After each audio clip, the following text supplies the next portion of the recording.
الدين waxaan runtii ku faraxsanahay doorashada meesha ka dhacday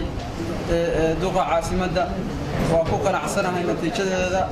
aad baan waxaan ugu bogaadinayaa uguna mahadcelinayaa guddigii qabanqaabada doorashada kala saarista xubnaha shaqadii adkeyd ee ay soo qabteen muddadii ay ku hawlanayeen arrintan waxaan u hambalyeeyaa gudoomiyaha cusub iyo ku-xigeenkiisa loo doortay duqa caasimadda Puntland iyo ku-xigeenka duqa caasimadda Puntland ee 5 sano inagu soo aadan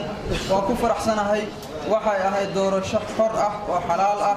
natiijadeedana aad baa ugu qanacsanahay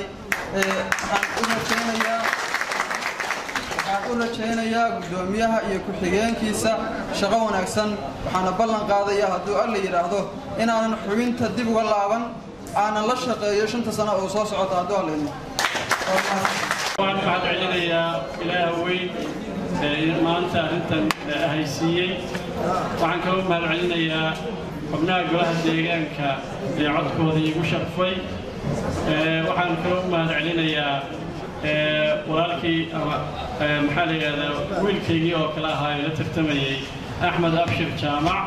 oo isaguna si wanaagsan halkan hambalyo awalna aan si wanaagsan xiriir wanaagsan oo ceeb lahayn uu naga dhexeeyay ehelna aan nahay waxaan u mahadcelinayaa wasaaradda gobolka DRC meediyaha waxgaradka meeshan ka soo qayb galay waxaan kaloo aad u mahadcelinayaa taageerayaashaydii hiil iyo hoob ay la garab taagnaa intii aan hawshan ku jiray waxaan leeyahay maxaa la yidhaahdaa guusha waa mid aad dib keenteen maaha mid anigu aan la yimid intaa kadib dadka reer Garowe waxaan uga mahadcelinayaa taageeradooda guud ahaan waxaan ilaahay ka baryayaa inuusan igu khasaarin ama uusan igu hungeyn rajada ama maxaa la yiraahdaa waxa ay iga filayaan inaan qabto haddii Rabbi idmo waxaan idin ballan qaadayaa daacadnimo iyo cadaalad iyo dadka dhan oo ii siman iyo golaha deegaanka waxay doortay iyo waxaan dooranba inay noqon doonaan dad ii siman qof walba oo ka mid ah golaha deegaanka iyo dadka uu mas'uul ka yahayna xuquuq ay leeyihiin kuwa inay dooran waxaan kaloo jira dad badan oo aan golaha deegaanka ku lahayn dad matala iyagana kuwaas anigu inaan noqdo qofka matala oo maaragtay xuquuqdooda u ilaaliya waxaan ka codsanayaa dhammaan dawladda Puntland isimada nabadoonnada samadoonnada ningarboodka ganacsatada iyo waxgaradka iyo dhammaan dhalinyarada haweenka saxaafadda iyo dhammaan dadka saameynta leh inay u soo jeestaan xilligan xasaasiga ah in ku soo aadan in ay gacmaha isqabsadaan kana hortagaan oo si wanaagsan uga hortagaan dhibaatooyinka gaar ahaan arrimaha amniga khalkhal gelin kara xilliga kala guurkeena ku soo aadan aad iyo aad baan idinku mahadcelinayaa waxaana rajaynayaa oo idinka codsanayaa dhammaantiin bulshada reer Puntland gaar ahaan dadka Garowe degan inay si hagar la'aan ay la shaqeeyaan aniguna si cadaalad ah talooyinkoodana dhageysan doonaan degmada Garowe intii iyo codaysay iyo intaan iyo coday waxaan kaloo mahadcelinayaa soo qaybgalayaasha dhinacyada kala duwan golaha xukuumadda wasiirada ugu horeeyaan iyo xildhibaanada baarlamaanka iyo amniga waxaan salaamayaa baha saxaafadda runtii halkaa ka timinaya iyo ciddii kaloo ka qayb qaadatay barnaamijka runtii maanta doorashada ah xaqiiqdii waxaan qirayaa inay tahay doorasho xor xalaal ahayd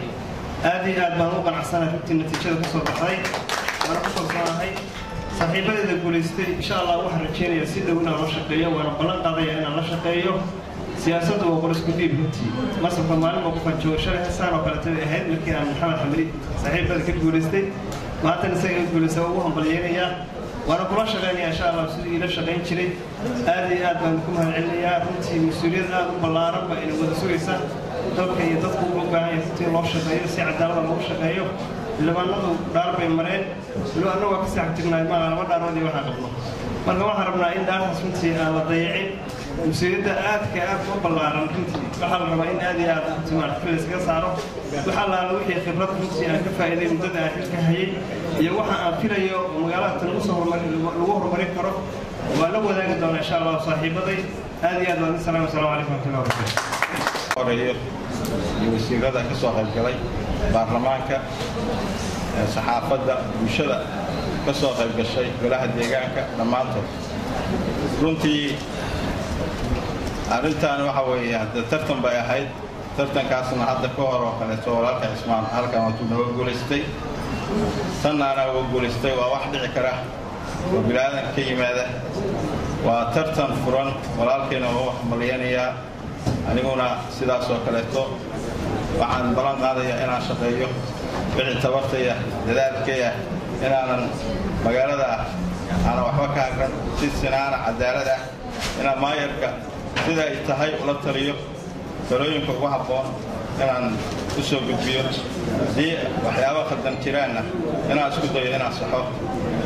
walaalkeena saasaan ugu hambalyeynaya wabilaahi tawfiiq. Assalaamu calaykum.